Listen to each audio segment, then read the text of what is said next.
అంచెలంచెలుగా ఎదిగాం. ఈరోజు ప్రపంచంలోని మోడీ గారైతే ఒక సమర్థుడైన నాయకుడిగా తయారయ్యాడు. ఈ విషయం మీరు గుర్తుపెట్టుకోవాలి. మీ పిల్లలు కూడా అమారుగా పైకి రావాలి, మీ కుటుంబం కూడా అమారుగా పైకి రావాలి. ఇది కూడా సాధ్యమనే ఉద్దేశంతోనే నేను ఒక వినూత్నమైన కార్యక్రమానికి శ్రీకారం చుట్టాను. ఇది చరిత్ర తిరగరాబోయే కార్యక్రమం. నేను చాలా కార్యక్రమాలు చేశాను. ఈ రాష్ట్రంలో ఎవ్వరికి ఇంత ఇవ్వనంత అవకాశం నాకు ఇచ్చారు.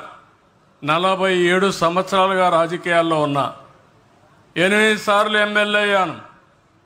దగ్గర ఇప్పటికి మీరు చూస్తే 15 సంవత్సరాలు ముఖ్యమంత్రిగా ఉన్నాను.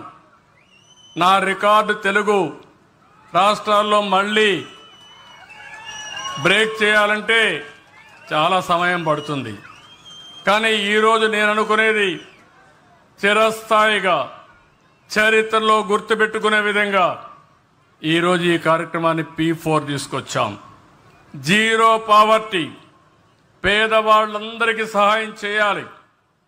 అదే సమయంలో ఎవరైతే ధనికులున్నారో, డబ్బులున్నాయో వాళ్ళు కూడా ఒకటే ఆలోచిస్తారు. డబ్బులు సంపాదించడం అవసరం, పేదరికం నుంచి పైకి రావడం అవసరం. ఆ తర్వాత మీకు తృప్తినిచ్చేది మీరు సమాజానికి ఏమి ఇచ్చారో అదే మీకు తృప్తినిస్తుంది. వాళ్ళు కూడా మీరు విన్నారు, మేము ఇన్ని పనులు చేశాం.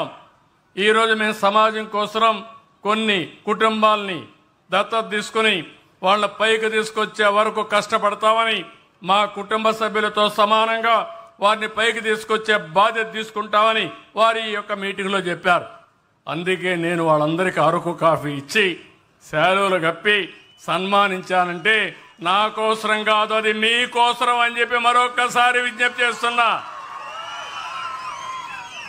ప్రతి ఒక్క వ్యక్తి ఒకటి ఆలోచిస్తారు, సమాజంలో గుర్తింపు కావాలని, సమాజంలో గౌరవం కావాలని. డబ్బులు సమాజంలో గౌరవం తేరు రాదు.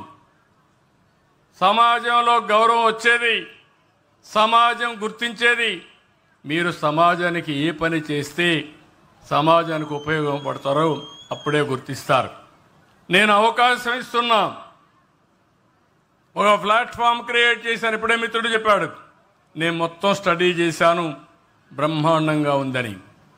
ఈ ఊర్లో ఈ యొక్క సచివాలయంలో 41 బంగారు కుటుంబాలను ఐడెంటిఫై చేశాం. ఇంకో పక్క చెప్తున్నాను, మీరు బంగారు కుటుంబాలుగా వద్దనుకుంటే అది మీ చాయిస్. రెండోది, ఇది కాకుండా ఇంకా ఎవరైనా పేదరికంలో ఉండి మేము కూడా బంగారు కుటుంబంలో చేరతామంటే మీకు కూడా ఆప్షన్ ఇస్తున్నాం. మార్గదర్శకులు కూడా ఆప్షన్ ఇస్తున్నాం. వీళ్లే కాదు, ఈ నలుగురిని మేము చేర్చుకుంటామంటే మీకు కూడా ఆప్షన్ ఇచ్చి వాళ్ళని కూడా ఈ కార్యక్రమంలో చేర్చుకునే బాధ్యత నేను తీసుకుంటాను. బంగారు కుటుంబాలకు ఆప్షన్ ఇస్తాను, మార్గదర్శకులకు ఆప్షన్ ఇస్తాను. కానీ బాగా చేసిన మార్గదర్శకుల్ని గుర్తిస్తా, గౌరవిస్తా, సన్మానం చేస్తా, అవార్డ్స్ ఇస్తా. బాగా గుర్తు చేయని వాళ్ళని కూడా అప్పుడప్పుడు పేర్లు చెప్తా ఉంటాను. దానివల్ల సమాజమే నిర్ణయిస్తుంది మీ కథ.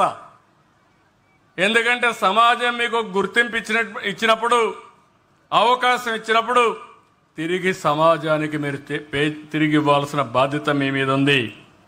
ఈరోజు ఇంకొక చరిత్ర కూడా, ఈరోజు జగజీవన్ రామ్ గారి యొక్క జయంతి. నేను గర్వపడుతున్న ఈ గ్రామానికి